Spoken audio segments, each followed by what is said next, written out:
From a very early age, without you realizing it, an idea was planted inside you. The idea that you are not enough. It wasn't something you chose to believe. It was imposed, repeated in glances, cutting words, and silent comparisons. We grow up in a society that teaches us to see ourselves as a problem to be fixed, a flaw to be hidden, a shame to be carried. School, family, friends, the media, all participate in this invisible construction. And little by little, you begin to believe that there is something fundamentally wrong with being who you are. Alfred Adler, one of the great masters of psychology, saw this brutal truth long before it was popularized. He understood that the feeling of inferiority is not natural. It is a creation, a product of comparisons, unrealistic expectations, and failures that, instead of being treated as part of life, are used as evidence to justify self-deprecation. You were not born hating yourself. You were taught to do so. And as long as you continue to carry this belief as if it were your own, you will remain chained to a lie that was not created by you, but that now only you can destroy. Today, we will expose this lie. We will cross the curtain of illusions that made you believe you are small, incapable, or unworthy. We will dive into Adler's mind, understand his relentless view on the inferiority complex, and reveal the antidote he offered. A path that is not based on empty self-help, but on a profound transformation of how you see yourself and position yourself in the world. This video is a call for you to stop fighting against yourself and start fighting alongside yourself. Because the truth is simple. As long as you believe you are less than you are, the world will continue to treat you as such. If you are ready to face the origin of your pain and take back the power that has always been yours, stay with me. Let's destroy the lie. Let's rebuild your self-image, and this time, consciously. At the beginning of the 20th century, Alfred Adler, breaking away from the more deterministic views of psychoanalysis, introduced one of the most powerful and dangerous concepts in psychology, the inferiority complex. For Adler, the feeling of inadequacy was not just a personal flaw or an isolated consequence of the lives of certain individuals. It was an inevitable part of the human experience. Every human being, from childhood, faces their own smallness in the world. We are fragile, powerless, dependent. And it is this initial feeling that becomes the fertile ground where the inferiority complex can flourish. The child, upon realizing their limitations, naturally feels that something is missing. This feeling, in itself, is not destructive. On the contrary, Adler believed that this perception of inferiority could be the driving force for overcoming, for growth, and for the construction of great achievements. The strength that drives great deeds arises from the awareness that we are not yet what we could be. It is the tension between who we are and who we can become that fuels our desire to evolve. The problem is that this healthy impulse is easily corrupted. And it is here that the origin of true poison begins. When the child is constantly exposed to criticism, disdain, rejection, comparisons, and unattainable expectations, the feeling of inferiority ceases to be a stimulus for growth and transforms into an open wound, into a painful conviction that they are, at their core, inadequate. It is not that they need to grow. It is that they believe something in their nature is irreparably wrong. Families often unconsciously plant these seeds by making disproportionate demands, by comparing children to one another, by projecting their personal frustrations onto the children. Phrases like, "Why can't you be like your brother? You never do anything right," or even the cold silence in the face of a failed attempt create, within the young person, a poisonous narrative. I am less. I am insufficient. Adler also observed that this feeling is reinforced in the school environment, where standardization and comparison are pillars of the system. The individuality of the person does not matter. What matters is how they fit into the cold metrics of academic performance.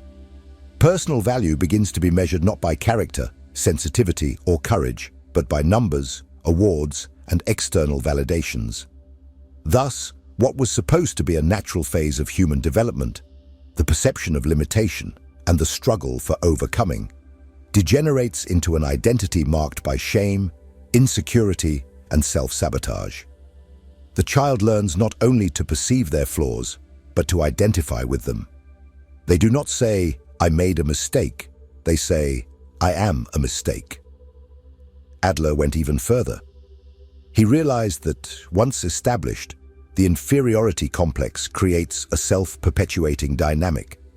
The individual, dominated by the feeling of being lesser, begins to avoid challenges, to sabotage themselves in the face of opportunities, to seek to hide their vulnerabilities at all costs. And by doing so, they further reinforce their belief in their incapacity. It is a brutal, vicious cycle. Inferiority feeds evasion, evasion feeds inferiority, and the human being is reduced to a fearful caricature of what they could have been. But Adler did not see this as destiny. For him, the origin of the complex was also the key to its overcoming. The awareness that the feeling of inferiority was learned, and not an absolute truth, is the first step to dismantling the inner prison. Therefore, before we move on to the next part, stop and reflect. What were you taught about who you are? What ideas, installed in your still young mind, continue to silently command your choices, your fears, your limitations? Because now that you understand how the inferiority complex was born within you, it is time to go even deeper. To understand how the world you live in actively works every day to keep that feeling alive, and even profits from it. If this content is making sense to you, click the subscribe button and subscribe to the channel. Thank you for your support. If the inferiority complex is born in childhood, as Adler demonstrated, society is the fuel that keeps that flame alive, sometimes so intensely that it turns into an internal fire. You need to understand, the world we live in is not interested in your liberation.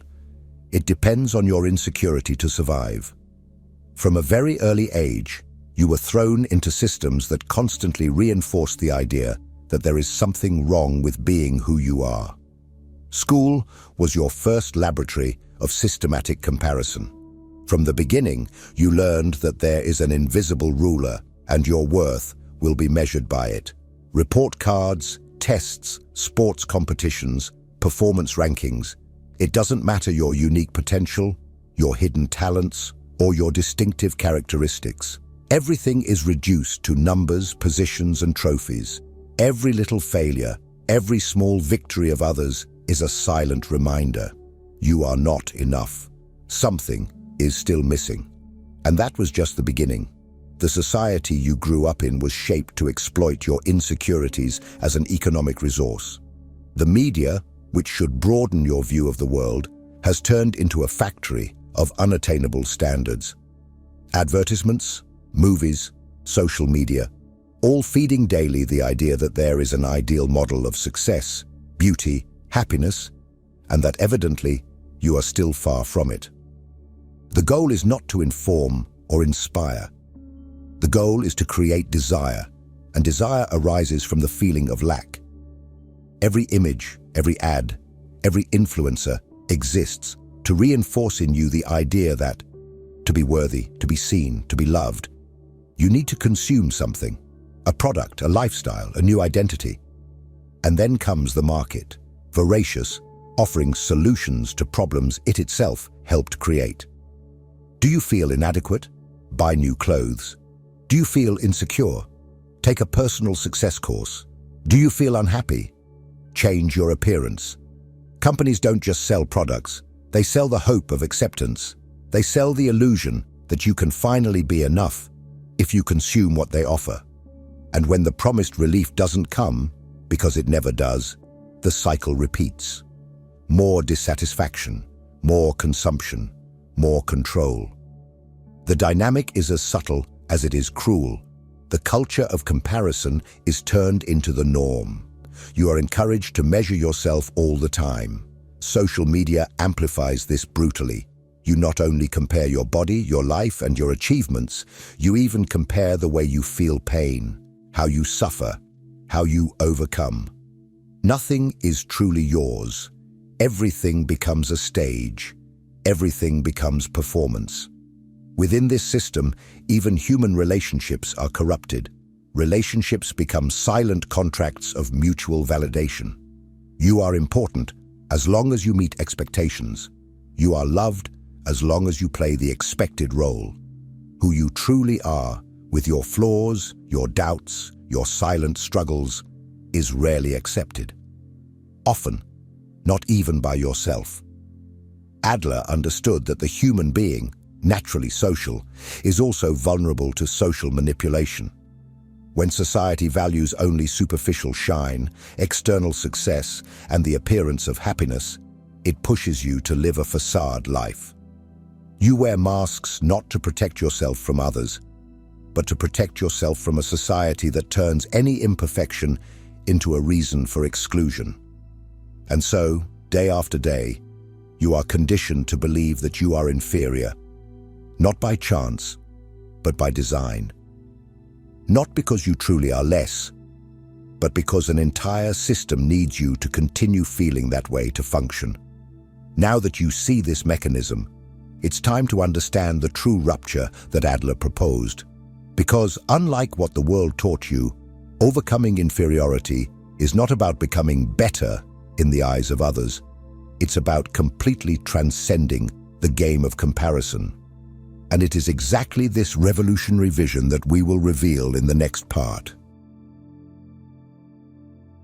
While many psychologists of the time delved into theories about traumas, unconscious impulses, and psychic fatalism, Alfred Adler did something extraordinary. He rejected the idea that human beings were victims condemned by their circumstances. Adler saw something that others ignored: the human capacity to transcend their own wounds. For him, the feeling of inferiority was not just an inevitable curse. It was, at the same time, a hidden opportunity, a raw force that, if understood and directed, could become the lever for true greatness. Adler proposed the idea of compensation, a concept as powerful as it is unsettling. According to him, every perceived inferiority generates in us a need for overcoming. A weak child can become a powerful adult. An insecure young person can blossom into a charismatic leader. A rejected soul can forge deeper bonds of solidarity than those who have never suffered. But, and here is the point that almost no one understands, this transformation only occurs when inferiority is faced head-on, recognized without shame, and used as fuel, not as a chain. However, Adler also warned, most people, unable to cope with the pain of their own sense of inadequacy, choose the path of false superiority. They seek status, power, approval, trying to mask their wounds with fragile masks of success. They attempt to compensate not for their true inferiority, but for the illusion they have built about themselves. And they end up trapped in an endless struggle, where each achievement brings only more emptiness, more fear of being exposed, more resentment against themselves and against the world. Adler breaks with the traditional view by stating, it is not inferiority that destroys you, it is the way you choose to deal with it. You can choose to be an eternal slave to comparison, or you can make your story of pain the foundation of your strength. The choice, although it may seem invisible, is happening now, as you listen to these words. But to walk this path of true transformation, it is necessary to break a devastating belief that has been implanted in you, that you are a defect to be corrected. As long as you believe this, every attempt at change will be just another act of hatred against yourself. In the next part, we will confront this lie directly. We will look in the mirror without fear and understand why you have never been a mistake, and how Adler believed that it is precisely in the deep acceptance of who you are that true power resides. In a world that profits from your insecurity, believing that you are a defect makes you a perfect consumer, an ideal servant for systems that depend on your constant dissatisfaction. But Alfred Adler saw a brutal truth that few have the courage to accept. You do not need to be fixed. You need to be understood. You need to be awakened to what already exists within you, not to a false, plastic, and socially approved version of what it means to be adequate. Since childhood, all you have heard is, be better, do more, achieve what is expected of you. These words were not mere encouragements. They were subtle blows, repeated like hammer strikes on your sense of worth. Gradually, you stopped asking yourself who you really are and began to measure yourself exclusively by what you are not, by what is lacking, by what you should be according to absurdly unattainable standards. Adler said that a healthy human being is not one who eliminates their flaws or becomes impeccable. It is one who integrates their weaknesses, their imperfections, their limits, and builds something grand from them. It is one who understands that vulnerability is not shame. It is the raw material of true strength. That there is no legitimate development while you hate yourself. That the drive for change only becomes real when it arises from respect and compassion for oneself, not from rejection. You are not the failure they taught you to see. You are the sum of your struggle, your silent resistance, the days you thought about giving up and still moved forward. Every wound they tried to use to diminish you actually carries the seed of your potential. But it is necessary to break the cycle. Stop trying to become someone else. Stop living in war against your own existence. Adler taught us that only when we accept, without masks, the totality of who we are, lights and shadows, that we begin to walk towards true greatness. You do not need to become someone different. You need to free yourself from the lie that convinced you that who you are will never be enough. And now that you begin to perceive the magnitude of this transformation, the moment comes to take an even more decisive step. How, in practice, to overcome the inferiority complex. How to build self-esteem that does not depend on the approval of others or constant comparison.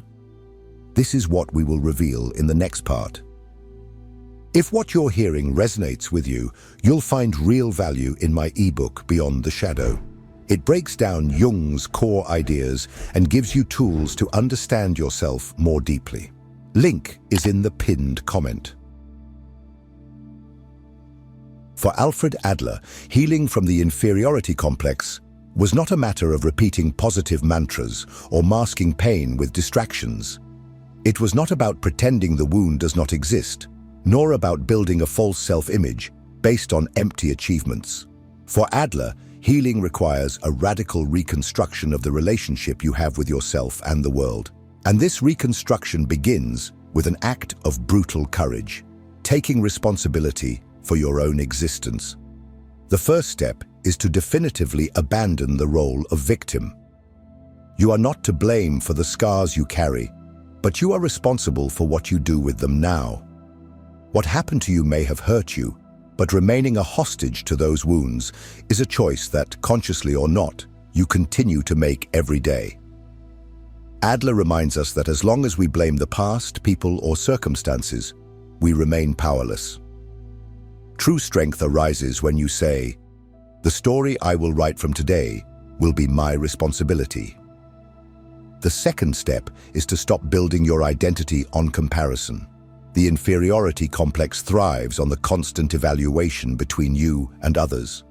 It needs you to look sideways, to feel smaller, to wish to be something or someone you are not. Healing begins when you refuse this game, when you understand that there is no legitimate standard to be achieved, that your mission is not to be better than others. It is to be whole within your own skin. Adler also proposes a revolutionary principle: social connection. He asserts that true overcoming of the inferiority complex does not happen in isolation, but through authentic bonds, not to seek approval, but to share purpose. For Adler, living is contributing, participating, feeling useful and necessary within the human community. When you find a greater meaning than mere self-affirmation, inferiority loses its hold over you, because the focus shifts from your wounded ego to the impact you can have on the world.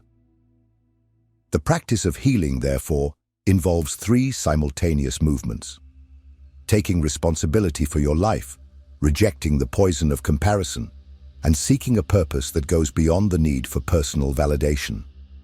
But there is something even deeper that needs to be understood. Mere awareness of these steps is not enough. True transformation requires an internal rupture, a rebirth of your identity. And for that, courage is needed. Courage to abandon the old version of yourself. Courage to face the emptiness that remains when the chains are released.